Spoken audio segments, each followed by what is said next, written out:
దేవునికి మహిమ ప్రభావములు కలుగునుగాక. ప్రభునందు ప్రియమైన సహోదరి సహోదరులారా, మన ప్రభువును రక్షకుడైన యేసుక్రీస్తు నామములో మీకందరికీ ప్రేమవందనాలు తెలియచేస్తూ, ఆయన వాక్యమే సత్యము అనే కార్యక్రమానికి మిమ్మల్ని అందరినీ ప్రేమతో ఆహ్వానిస్తూ ఉన్నాను. ఈ సమయంలో దైవ గ్రంథంలో నుండి ఆదికాండము 40వ అధ్యాయము 8 నుండి 19 వచనాలు భాగములు ఉన్నటువంటి సంగతులు మనము ధ్యానం చేద్దాం. ముందుగా మనము చూద్దాం. 8వ వచనం చూడండి. అందుకు వారు, మేము కలలు కంటిమి, వాటి భావము చెప్పగల వారెవరును లేరని అతనితో అనగా, యోసేపు వారిని చూచి, భావములు చెప్పుట దేవుని ఆధీనమే కదా, మీరు దయచేసి ఆ కలలు నాకు వివరించి చెప్పుడనెను. అప్పుడు పానదాయకుల అధిపతి యోసేపును చూచి, నా కలలు ఒక ద్రాక్షావల్లి నా ఎదుట ఉండెను. ఆ ద్రాక్షావల్లికి 3 తీగలుండెను. అది చిగిరించినట్టు ఉండెను. దాని పువ్వులు వికసించెను. దాని గెలలు పండి ద్రాక్ష ఫలములాయెను. మరియు ఫరో గిన్నె నా చేతిలో ఉండెను. ఆ ద్రాక్ష ఫలములు నేను పట్టుకొని ఫరో గిన్నెలో వాటిని పిండి ఆ గిన్నె ఫరో చేతికిచ్చి తిన్నని తన కలను అతనితో వివరించి చెప్పాను. ప్రార్థన చేసుకుందాం. పరిశుద్ధుడా, మహాగణుడా, మహోన్నతుడా, స్తోత్రార్హుడా, స్తుతులకు పాత్రుడా, నీ ఘనమైన ఉన్నతమైన అతి శ్రేష్టమైన మీ నామమునకు స్తోత్రాలు చెల్లిస్తున్నాం. ఈ సమయంలో నీ గ్రంథంలో మీరు రాయించిన నీ మాటలు చదువుకున్నాం. ప్రభువా, నీ మాటలు మీరే మాకు బోధించండి, వివరించండి. మాకు అర్థమయ్యే రీతిగా మాకు నీ వాక్య సత్యాలు బయలుపరచండి. వాటిని అనుసరించి మేము జాగ్రత్తగా నడుచుకుని నేను మహింపరిచే భాగ్యం మాకు దయచేయండి. యేసుక్రీస్తు ప్రభు నామమున స్తుతులు చెల్లించి ప్రార్థించి వినేమిట వేడుకుంటున్నాము తండ్రి, ఆమెన్. ప్రభునందు ప్రియులరా, ఇక్కడ పానదాయకుల అధిపతి తన కలను చెప్పాడు. మరి ఈ కలలో ఒక ద్రాక్షావల్లి ఉంది. ఈ ద్రాక్షావల్లికి 3 తీగలు ఉన్నాయి. ఈ 3 తీగలు కూడా చిగురించాయి, పువ్వులు పూసాయి, ఫలాలు ఫలించాయి. తర్వాత ఫలించినటువంటి ఈ ఫలములు పిండి ఆ రసాన్ని ఆ రాజు చేతికి అందించగా రాజు సంతోషించాడు అనే ఆ విషయాలు మనకి ఇక్కడ కనబడుతున్నాయి. ప్రియులరా, ఈ సంగతులు మనము ఆధ్యాత్మికమైన కోణంలో మనము ఆలోచన చేద్దాం. ఇక్కడ మనందరికీ తెలుసు ద్రాక్షావల్లి. యోహాను సువార్త 15వ అధ్యాయంలో ప్రభు చెప్పాడు, నేను నిజమైన ద్రాక్షావల్లిని, నా తండ్రి వ్యవసాయకుడు అని. ప్రియులరా, మన ప్రియ ప్రభు నిజమైన ద్రాక్షావల్లి, నిజమైన ద్రాక్షావల్లి. ఈ నిజమైనటువంటి ఈ ద్రాక్షావల్లిలో ఉన్న తీగలమే మనం. ఈ నిజమైన ద్రాక్షావల్లిలో ఉన్న తీగలమే మనం. తీగ ఎప్పుడు కూడా ద్రాక్షావల్లిని అంటిపెట్టుకుని ఉండాలి. ద్రాక్షావల్లిలో ఉన్న తీగ ఫలిస్తుంది. కొన్నిసార్లు ఈ ద్రాక్షావల్లిలో పనికిరాని తీగలు కూడా ఉంటాయి. అయితే ఆ రైతు ఏం చేస్తాడంటే ఈ పనికిరాని తీగలు తీసి పాడేస్తాడు. కాబట్టి ఈ పనికి వచ్చేటువంటి తీగలు అంటే ఫలించేటువంటి తీగలు మరి ఎక్కువగా ఫలించడానికి అవకాశం ఉంటుంది. అందుచేత పనికిరాని తీగలు తీసివేస్తాడు. అంత మాత్రమే కాదు, ఈ ద్రాక్షావల్లిలో ఈ తీగ ఎప్పటికీ కూడా అంటు కట్టబడి ఉండాలి. వేరుగా ఉండి మనం ఏం చేయలేం. వేరైతే ఎండిపోద్ది, ఇంకంతే సంగతి. ప్రభువుకి వేరుగా ఉండి నువ్వేమీ చేయలేవు.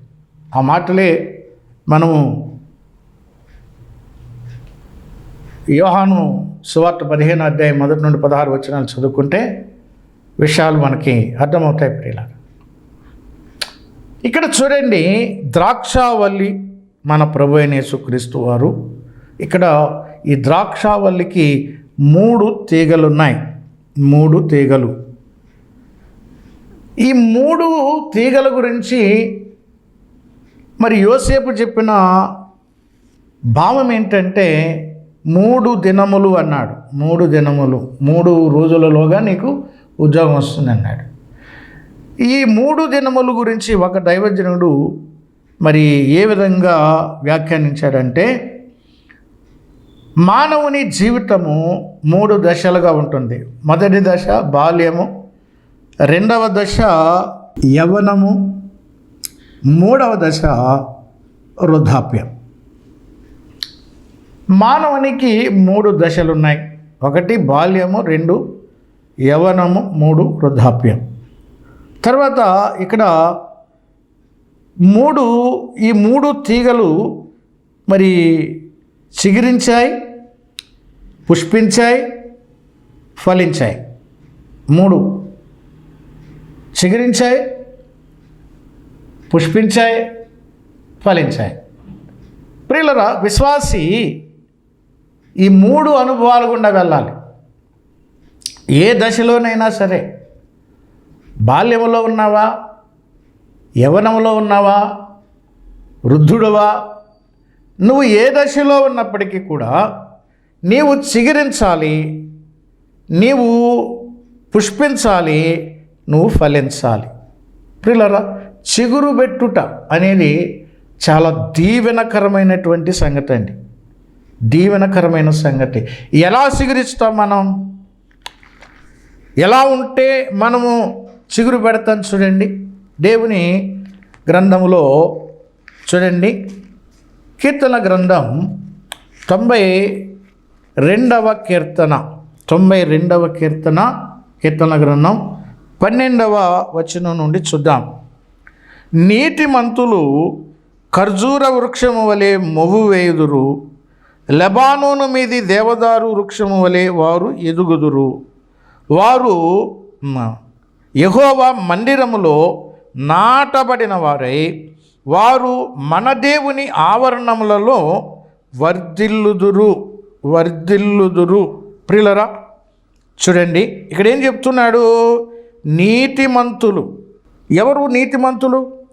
నీతిమంతుడు లేడు, ఒక్కడ లేడు. కానీ ఎవరైతే యేసుక్రీస్తు నందు విశ్వాసం ఉంచి ఆయన రక్తంలో కడగబడతారో వారు ఉచితముగా ప్రభు చేత నీతిమంతులుగా ఎంచబడుతున్నారు. ఈ నీతిమంతులు, ఈ రక్షించబడినటువంటి వారు మరి ఎదగాలన్నా, చిగురించాలన్నా, మొవ్వు వేయాలన్నా, వర్ధిల్లాలన్నా ఎక్కడుండాలి అంటే 13వ వచనం చెప్పాడు, యెహోవా మందిరములో నాటబడిన వారే. ఎక్కడ నాటబడాలి? దేవుని మందిరం అనగా జీవము గల దేవుని సంఘం.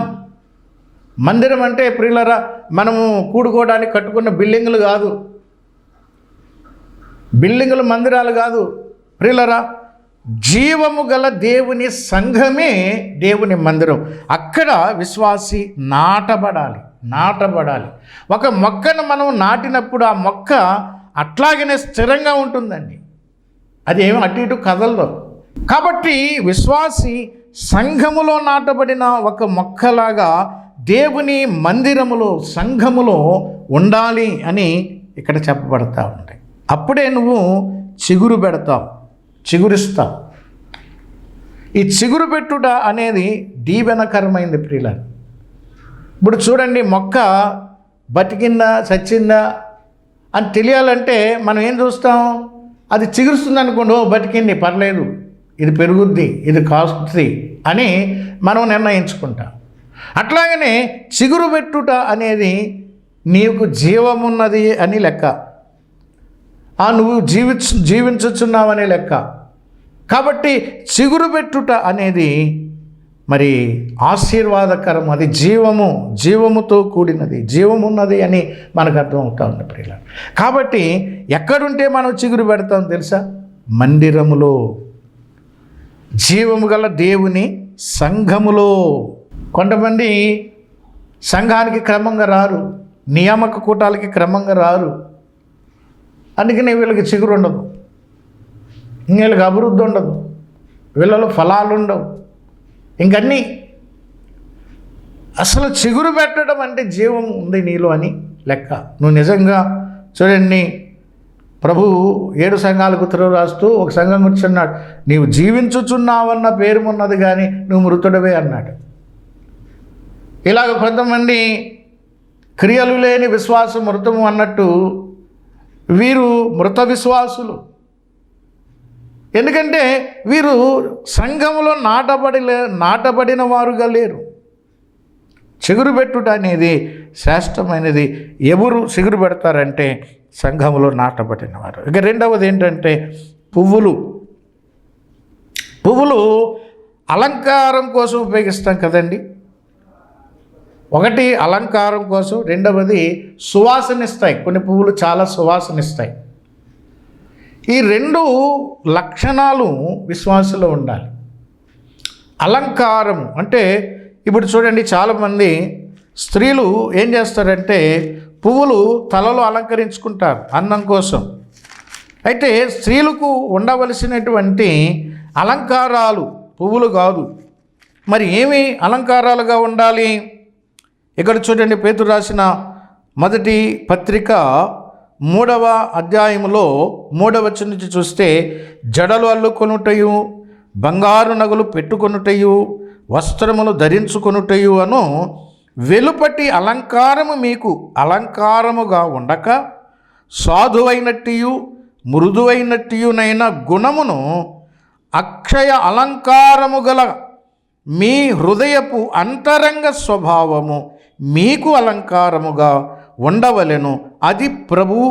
అది దేవుని దృష్టికి మిగుల విలువ గలది. అంతరంగ స్వభావం. ఇప్పుడు పూలు వెలపల అలంకరించుకుంటారు, బంగారు నగలు వెలపల అలంకరించుకుంటారు, వస్త్రాలు వెలపల అలంకరించుకుంటారు. కానీ విశ్వాసికి ఉండవలసినటువంటి ప్రాముఖ్యమైనటువంటి అలంకారం అనేది ఎక్కడ ఉండాలంటే అంతరంగములో. ప్రియులరా చూడండి, సాధువుగా ఉండాలి, మృదువుగా ఉండాలి. పేతురు మొదటి పత్రిక 2వ అధ్యాయంలో కూడా కొన్ని అలంకారాలు చెప్పాడు పౌలు. కాబట్టి స్వభావం, అంతరంగ స్వభావమే మరి విశ్వాసికి శ్రేష్టమైన అలంకారం. ఇక రెండవది చూసినట్లయితే సువాసన కలిగిన జీవితం. మనది దుర్వాసన కలిగిన జీవితం. మనం దుర్వాసన కొడుతున్నాం. మనము పాపపు వాసన కొడుతున్నటువంటి మనలను ప్రభు ఏం చేశాడు? ఆయన మనల్ని రక్షించాడు, సువాసనగా చేశాడండి. చూడండి, ఎఫెసీ పత్రికలో 5వ అధ్యాయము 2వ వచనం చెప్పాడు, క్రీస్తు మిమ్మును ప్రేమించి పరిమళ వాసనగా ఉండాలని మీ కొరకు తనను తాను దేవునికి బలిగా అర్పణగా అప్పగించుకున్నాడని. ఎందుకు రక్షించాడు మనల్ని? పరిమళ వాసన రావాలి మనలోంచి, మురికి వాసన కాదు, చెడ్డ వాసన కాదు. పరిమళ వాసన అంటే ఇక్కడ చెప్పాడు చూడండి, సువాసన కలిగిన జీవితం ఏమిటి అంటే, చూడండి ప్రియులరా, అలాగుననే మీరు ప్రేమ కలిగి నడుచుకోండి అన్నాడు. ఎలా నడుచుకోవాలంట? ప్రేమ. సువాసన కలిగిన జీవితం అంటే ప్రేమ కలిగి నడుచుకోవాలని. మన ప్రియ ప్రభు మనల్ని ఎట్లా ప్రేమించాడో మన తోటి వారిని అట్లా ప్రేమించటమే సువాసన కలిగిన జీవితం. హృదయపు అంతరంగములో సాధువుగా ఉండాలి, మృదువుగా ఉండాలి. ఇది లోపల ఉండేటువంటి అలంకారం. బయటికి వెదజల్లేటువంటి సువాసన కలిగిన జీవితం ఏంటంటే ప్రేమ కలిగిన జీవితం. నిన్ను వలే నీ పొరుగు వానిని ప్రేమించు. ఆ ప్రేమ లక్షణాలు మీరు చదువుకోండి. కొరింథీ మొదటి పత్రిక 13వ అధ్యాయంలో ఆ లక్షణాలు ఉన్నాయి. ఆ లక్షణాలు కలిగి జీవించటమే సువాసన కలిగిన జీవితం. ఇక మూడవదిగా మనం చూసినట్లయితే ఫలము. ఏం చేసిందండి? ఏం చేసి ఈ 3 తీగలు చిగురించాయి? పుష్పించాయి, తర్వాత ఫలాలు వచ్చినాయి. ఈ ఫలాలు మనకి దైవ గ్రంథంలో 7 రకాల ఫలాలు ఉన్నాయండి. ఫలించాలనే దేవుడు మనలను సంఘంలో నాటాడు. మనం ఏదైనా ఒక మొక్క నాటామనుకోండి, ఎందుకు నాటుతాం? ఫలాల కొరకు. కొన్ని మొక్కలు పుష్పాల కొరకు మనం నాటుకుంటాం, కొన్ని మొక్కలు కాయల కొరకు మనం నాటుకుంటాం. అలాగే దేవుడు కూడా తన స్వరక్తమిచ్చి సంపాదించినటువంటి జీవము గల ఆయన సంఘములో మనలను రక్షించి మనల్ని ఒక మొక్కగా ఆయన సంఘములో నాటాడు. నాటబడినటువంటి ఈ మొక్క చిగురించాలి, మరి ఎదగాలి, పుష్పించాలి, మరి ఫలాలు ఫలించాలి. ప్రియులారా గమనించండి, ఫలాలు ఫలించాలి, ఫలభరితమైన జీవితం. ఫలములు లేనటువంటి అంజూరపు చెట్టుని ఏం చేశాడండి? ఆ యజమాని నరికేయి, ఎందుకు? నేల వ్యర్థమైపోతుంది, దీన్ని ఆకులు తప్ప కాయలు లేవు, కాయలు ఉన్నాయని వచ్చాను నేను దగ్గరికి, దీని దగ్గర కాయలు లేవు. ఎందుకు? ఇది వ్యర్థం, నేల వ్యర్థమైపోతుంది కాబట్టి ఈ చెట్టు తీసేసి దీని స్థానంలో 4 ద్రాక్ష తీగలు నాటితే కొన్ని ఫలాలు వస్తాయి. తీసే అంటే అయితే తోటమాలి బతిమాలాడు, అయ్యా 1 సంవత్సరం చూద్దాం, మీదిటికి ఫలించలేదనుకోండి తీసేద్దామని. ఆ తోటమాలి బతిమాలాడు, అలా ఉంచాడు, దానికి తవ్వాడు, ఎరువేశాడు. నువ్వు ఫలించాలి. దేవుడు ఎన్నో రకాలుగా నీకు బోధిస్తున్నాడు, దేవుని వాక్యాన్ని నీకు వినిపిస్తున్నాడు, తన ఆత్మ ద్వారా నిన్ను నడిపిస్తూ ఉన్నాడు, అన్నీ నీకు సమకూరుస్తున్నాడు. ఎందుకంటే నువ్వు ఫలించాలి, ఫలాలు కోరుతున్నాడు దేవుడు, ఫలములు కలిగిన జీవితం. విశ్వాసి ఫలించాలి. ఇక్కడ నేను జ్ఞాపకం చేస్తున్నాను ఊరికే. ఒకటి పరిశుద్ధత అనే ఫలం. రోమాపత్రిక 6వ అధ్యాయం 22వ వచనంలో రాయబడింది. మనము పాపము చేశాం, పాపానికి దాసులమై, అయితే దేవుడు మనలను విమోచించి తనకు దాసులుగా చేసుకున్నాడు, నీతికి దాసులుగా చేసుకున్నాడు. కాబట్టి దాని ద్వారా వచ్చే ఫలం ఏంటంటే పరిశుద్ధత. పరిశుద్ధత అనే ఫలము. పరిశుద్ధత అనేది మన జీవితంలో కనబడాలి ప్రియులారా. ఇది పరిశుద్ధత. పరిశుద్ధులుగా తీర్చబడ్డాం. పరిశుద్ధపరచబడిన మనము పరిశుద్ధతను కొనసాగుతూ పరిశుద్ధతను మనం కాపాడుకుంటూ ఆ పరిశుద్ధతను మనము కనబరుస్తూ ఉండాలి. ఇది పరిశుద్ధత అనే ఫలం. రెండవదిగా మనం చూస్తే హెబ్రీ పత్రిక 13:5లో జిహ్వా ఫలం. అంటే దేవుని మందిరానికి మనం వెళ్ళి చక్కగా మనం దేవుణ్ణి స్తుతించాలి, పాటలు పాడి, కీర్తనలు పాడి దేవుణ్ణి మనం స్తుతించాలి, గణపరచాలి. అట్లాగే మనము మన నోటితో దేవుడు చేసినటువంటి ఆ గొప్ప కార్యాన్ని, ఆ శిలువ మరణ భూస్థాపన పునరుద్ధాన ఆ శిలువ కార్యాన్ని మనము ప్రచురం చేయాలన్నాడు. ఆయన వచ్చేంత వరకు, మనం ఈ లోకాన్ని విడిచేంత వరకు ఆయన మరణాన్ని ప్రచురం చేయాలి. మనం ఆయన చేసినటువంటి మేళ్ళు తలపోస్తూ మన జిహ్వా ఫలములు ఆయనకు అర్పిస్తూ ఉండాలి. కొంతమంది సంఘానికి వస్తారు కానీ నోరు మూసుకుని కూర్చుంటారు. పాడాలి. నీకు రాగం రాకపోయినా రాగం వచ్చిన వారితో కలిపి, గొంతు కలిపి నువ్వు పాడితే అదే నువ్వు అర్పించేటువంటి జిహ్వా ఫలం. ఇక మూడవదిగా చూసినట్లయితే హెబ్రీ పత్రికలోనే 12వ అధ్యాయము 7 నుండి 11 వచనాలు మనం చదువుతున్నట్లయితే సమాధానకరమైన ఫలము.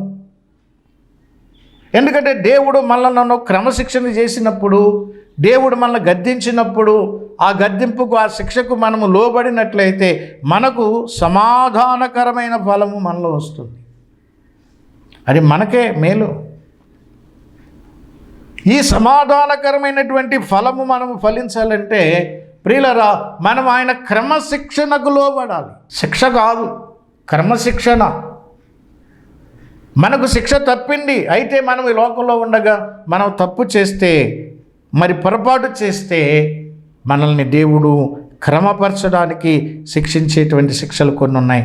ఆ శిక్షకు మనము లోబడాలి. నా కుమారుడా, ప్రభు చేయు శిక్షను తృణీకరించకుము, ఆయన గద్దెంపగా నీవు విసుగకు అని బైబిల్ చెప్తా ఉంది. లోబడాలి. ఇక్కడ 4వదిగా చూసినట్లయితే చందాఫలం. రోమాపత్రిక 15వ అధ్యాయంలో 26 నుండి 29 వచనాల్లో చందాఫలం. ఆనాడు ప్రపంచంలో గొప్ప కరువు వచ్చింది. యెరూషలేములో ఉన్నటువంటి పేద క్రైస్తవులకు సహాయం అందించడం కొరకు పౌలు సంఘాలన్నిటికీ ప్రకటన చేశాడు. మన సహోదరులు యెరూషలేములో ఇబ్బంది పడుతున్నారు కాబట్టి మీరు వర్ధిల్లిన కొలది ప్రతి ఆదివారము మీరు చందా పోగు చేసి ఉంచండి, మేమొచ్చి జమ చేసి ఆ యొక్క సహాయాన్ని మేము పట్టుకెళ్ళి అవసరంలో ఉన్న మన సహోదరులకు అందజేస్తామని ఒక చందా. ప్రియులారా, దేవునికి ఇచ్చే ఫలం. చందా ఫలం అంటే దేవునికి ఇచ్చే ఫలం. దశమ భాగం అనేది పాత నిబంధనలో ఆజ్ఞ, కానీ క్రొత్త నిబంధనలో అయితే వర్ధిల్లిన కొలది అన్నాడు. కొరింథీ మొదటి పత్రిక 16వ అధ్యాయంలో. ఇవ్వాలి. ఇచ్చుట అనేది ఫలం. ప్రభు మనకి ఎన్నో ఇస్తున్నాడు. అసలు ఆయన మన రక్షణ కొరకు తన ప్రాణమే పెట్టాడండి. మనము కలిగిన దానిలో మనం వర్ధిల్లిన కొలది మనం ఆయనకి ఇవ్వద్దా? ఆనాడు బాగుపడినటువంటి ఆ కుష్ఠరోగికి చెప్పాడు ప్రభు, ఇదిగో నువ్వు యాజకునికి కనపరుచుకో, నువ్వు శుద్ధుడు అయినందుకు మోషే నియమించిన కానుకలను నువ్వు సమర్పించాలి. ఎందుకు కానుకలు సమర్పించాలి, ఎందుకు చందా ఇవ్వాలి అంటే, నీవు శుద్ధుడవైనందుకు, నువ్వు రక్షించబడ్డావు కాబట్టి ఖచ్చితంగా నువ్వు ఇవ్వాల్సిందే. ఇది దేవుని ఆజ్ఞ. ఈ ఫలము నీలో ఉండాలి, నువ్వు ఇవ్వాలి. 5వదిగా చూస్తున్నాం ఆత్మఫలము. ఇందులో 9 లక్షణాలు ఉన్నాయి, కానీ ఇదంతా ఒకటే ఫలం, ఒకటే ఫ్రూట్. ప్రేమ, సంతోషము, సమాధానము, దీర్ఘశాంతము, దయాళుత్వము, మంచితనము, విశ్వాసము, సాత్వికము, ఆశ, నిగ్రహం. ఈ 9 రకాల లక్షణములు, ఈ గుణలక్షణములు, ఇవి దేవుని లక్షణాలండి. ఈ దేవుని యొక్క గుణలక్షణాలు ఆత్మఫలము, పరిశుద్ధాత్మ దేవుని ఫలము.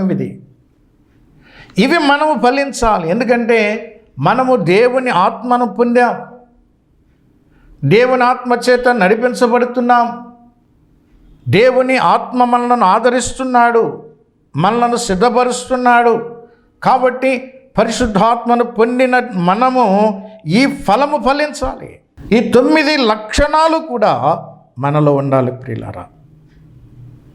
ఇక తర్వాత 6వదిగా మనం చూసినట్లయితే సేవాఫలం. అసలు మనము రక్షించబడింది ఎందుకంటే సేవించుటకు. సేవాఫలం అంటే రోమాపత్రిక 12వ అధ్యాయంలో ఉత్తమమును దేవునికి అనుకూలమునైన సజీవ యాగముగా మీ శరీరములను ఆయనకు సమర్పించుకోండి, ఇది యుక్తమైన సేవ అన్నాడు. సమర్పణ జీవితం, సేవా జీవితం అంటే సమర్పణ. సేవించాలి ప్రభువుని. మనము ప్రభు కొరకు సేవ చేయాలి. సేవ అనేది అందరూ చేయాలి ప్రియులారా. ఎందుకంటే అందరూ ప్రభుని సేవించడానికే మనం రక్షించబడ్డాం. యుక్తమైన సేవ అంటే మనల్ని మనము ప్రభుకి సమర్పించుకోవటం. కొరింథీ మొదటి పత్రిక 9వ అధ్యాయములో అపొస్తలుడైనటువంటి పౌలు చెప్పిన మాట. కొరింథీ మొదటి పత్రిక 9వ అధ్యాయము 1వ వచనంలో చూసినట్లయితే, నేను స్వతంత్రులను కానా, నేను అపొస్తలులను కానా, మన ప్రభువైన యేసుని నేను చూడలేదా? ప్రభు నందు నా పనికి ఫలము మీరు కారా. పనికి ఫలము అంటే కొరింథు పట్టణములో దాదాపు 18 నెలలు ఆయన పనిచేశాడు.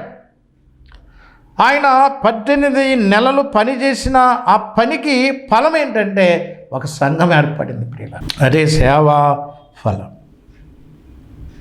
మనము పనిచేసిన చోట ఫలాలు ఉండాలి. ఆత్మల పంట, ఆత్మల పంట. మనము ఆత్మలను సంపాదించేటువంటి పని, ఆ ఫలం ఏంటంటే రక్షణ పొందిన ఆత్మలు. ఇది సేవా ఫలం. ఇక చివరిగా మనము 7వదిగా చూసినట్లయితే వెలుగు ఫలము అన్నాడు. ఎఫెసీ పత్రిక 5వ అధ్యాయం 8 నుండి 10 వచనాలు మనం చూసినట్లయితే వెలుగు ఫలము. ఎందుకంటే పూర్వం మనం చీకటి, మనమే చీకటి, మనము చీకటిలో ఉన్నవారమని పేతురు భక్తుడు చెప్పాడు. అయితే ఆశ్చర్యకరమైన ఆ వెలుగు మనల్ని వెలిగించింది ప్రియులారా. వెలిగింపబడిన వెలుగు మనం. ఆయన నిజమైన వెలుగు, జీవపు వెలుగు, ఆయన ఆశ్చర్యకరమైన వెలుగు. ఆ వెలుగు ఈ లోకంలోకి వచ్చింది, చీకటి అయిన మనల్ని వెలిగించింది. ఎందుకు అంటే మనం వెలగాలి. వెలుగు ఫలము ఏమిటంటే సమస్త విధాలైన నీతి, మంచితనము, సత్యమున వాటిలో కనబడుతున్నది. వెలుగు ఫలము వెలగాలి. ఆ వెలుగు ఫలం ఏంటంటే మంచితనము, నీతి, సత్యం. ప్రియులారా గమనించండి, ఈ ఫలాలు మనం ఫలించాలి. ఇవన్నీ మనలో ఉండాలండి. ఈ ఫలాలన్నీ దేవుడు మన నుండి కోరుతూ ఉన్నాడు. ఈ ఫలాలు మనలో ఉండాలి. వీటి కొరకు మనం ప్రయాసపడాలి. ఒకవేళ చెప్పబడినటువంటి 7 రకాల ఫలాల్లో ఏదైనా నీలో లోపం ఉంటే, ఏదైనా ఒక ఫలము లోపిస్తే, నీవు ఇప్పుడే దాన్ని చేయడానికి ప్రయత్నం చేయాలి. కాబట్టి ఈ పానదాయకుల అధిపతి ఏం చేశాడు అంటే, ప్రియులారా మనము చదువుకున్నాం, ఆ ద్రాక్ష పండ్లు కోశాడు, పిండాడు, ఆ గిన్నెలో పిండి రాజుకి అందించాడు. ఆ రాజు సంతోషించాడు. ద్రాక్ష రసము అనేది సంతోషాన్ని ఇస్తుంది అని బైబిల్ చెప్తుంది. మన రాజు ఎవరు?